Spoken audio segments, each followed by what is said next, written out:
Alright, hey guys, welcome back. So you can see the area is pretty messy right now. So what I'm doing right now is I'm going to show y'all how to use the Dicfios or Disfios or however you want to pronounce it Nibbler tool here. And the reason I need to use it right now is because I don't have my tin snips and I need to go around a round corner. It's easier to go around corners around a tubing with this than it is with the tin snips. The reason I'm doing that is because this is the center of the mold that I made for the center of the forge I'm making for my dad, and I need to put a pipe right here for the mold, and I'm gonna make that out of a piece of tin. This is a piece of plastic from an old treadmill, and so I'm gonna take the piece of metal. I think it's just what is it? I can't remember the name of it. I might remember the name later in the video, but I need to put a chute off here for the blowtorch end to go in. So that's what I'm gonna do. But this is how you set it up. So you get it in this package, and you get your tool. You can get a handle. They'll send you an extra anvil. That's what I call it. And they'll send you a replacement tip. Now on this, you can use both sides of it. So let's see. You can tell I've been using this side a lot because of all the wear on there. And then you look at this side and there's like no wear. Actually, there is no wear on that side. But I'm just gonna use this side because it cuts super well. It stays pretty sharp for a fairly long time. And if you ever need to change these prongs out, if you need to change this out, you just untwist it and it slides off, and you screw in another one. If you need to change this rod out, you have to take this cover off.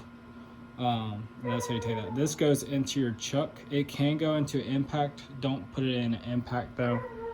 I don't know why they made it that way. And then you don't want to set your drill on the drill bit section. You don't want it on hammer drill. You want it on the drill bit. That gives it just continuous equal force. And you can see it going up and down. You can see how it's going up and down. So that's at the top of its travel, and there's a little notch in there. And then what it does, it comes down and nips it each time. So I'm gonna try this one-handed. This is supposed to go up to, I want to say it's able to go to 12 gauge. I've cut 10 gauge with it though, and it does pretty good, but don't do that too much. And here's the piece of, it's just a piece of venting conduit that has this part busted off. I'm not going to be using it, so it doesn't really matter. But I'm going to cut it, and I'm going to cut it about here. I'm going to give myself about a foot, a little over a foot, because this is really gnarled up, but that's fine. So I'm gonna cut it back here. I'm gonna see if I can freehand it and see if I can do it. So I'm gonna see if I can keep y'all in frame here as I do it. Let me move this chainsaw out of the way. It's something I'm working on as well. So hopefully I can do this without cutting myself. Yeah, y'all are in. So you just want to line it up.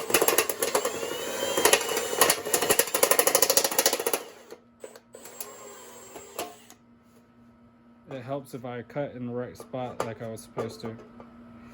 And let's see if we can get it to go on the first try.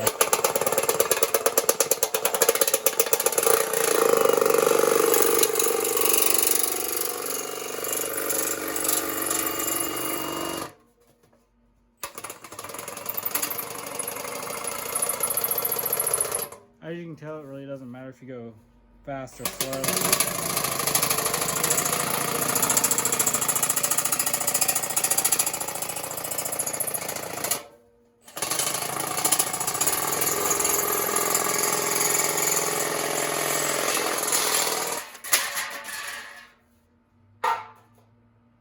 And that's how it works. So they give you a handle in case this is like a really thick piece and solid piece. You can twist this handle onto here.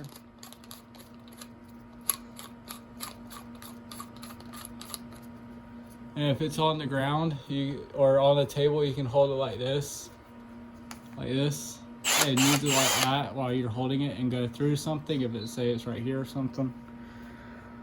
But yeah, you want continuous force, so you want it on that drill section on your drill. You don't want to put it on any other setting. Let me put this back up. But I mean, it would have taken me maybe a little bit more time to do the same cut. It's not a very big piece. But once you're dealing with those really large sheets, like I've done the metal roofing with this tool. I want to move y'all back over. I've done the metal roofing with this tool, and I had to cut like 20 sheets or so. And I did it all with this one blade right here. And it's still pretty sharp. If I would have used the new one, it might have been a little bit better, but I mean, it still gets the job done. I don't want to waste my bits there. You can buy spare bits. These are fairly common tools, so you can buy spare bits. That's all it is.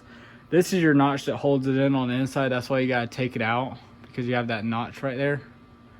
Right there, you see that dark spot? You have that notch there. That's why you have to take that cover off if you need to replace it. But here's the side. So here's the side that was done by 10 snips. We just yanked this out of an attic and we're repurposing it, but that's the side done by 10 snips. And this is the side done by the nibbler here. You can see how nice of a clean edge that is. There's no sharp spots on that side. It's fairly smooth on that side, but you don't want to slide your hand across it still. But I mean, it's as sharp as this side, right? It's as sharp as the machine cut side. This right here is so jagged, you want to be very careful. If this was freshly cut, this has been thrown around in dirt quite a bit. If this was freshly cut, you probably have to be very careful. But you see how it's all dented and everything. So this gives you, the nibbler gives you nice smooth. You don't even see any dents into it except for right there at the lip. But on this side, you see it's all dented and warped. That's because the cutters on the on 10 snips are so large, they're like as large as my fingers, so you're cutting that entire area flat. With the nibbler, you're cutting a little tiny area, like this very, very tiny area at a time. And what you get out of it,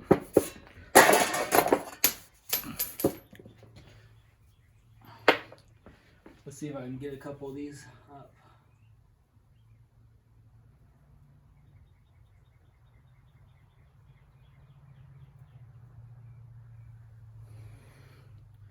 And what you get out of it are these little tiny shavings right here.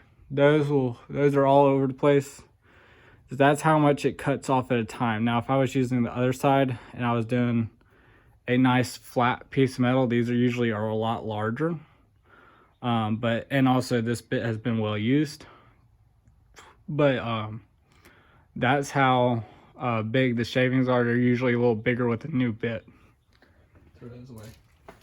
But yeah, that's how you use the Disfios or Dicfios or however you want to pronounce it, nibbler tool. Y'all have a good one. Bye.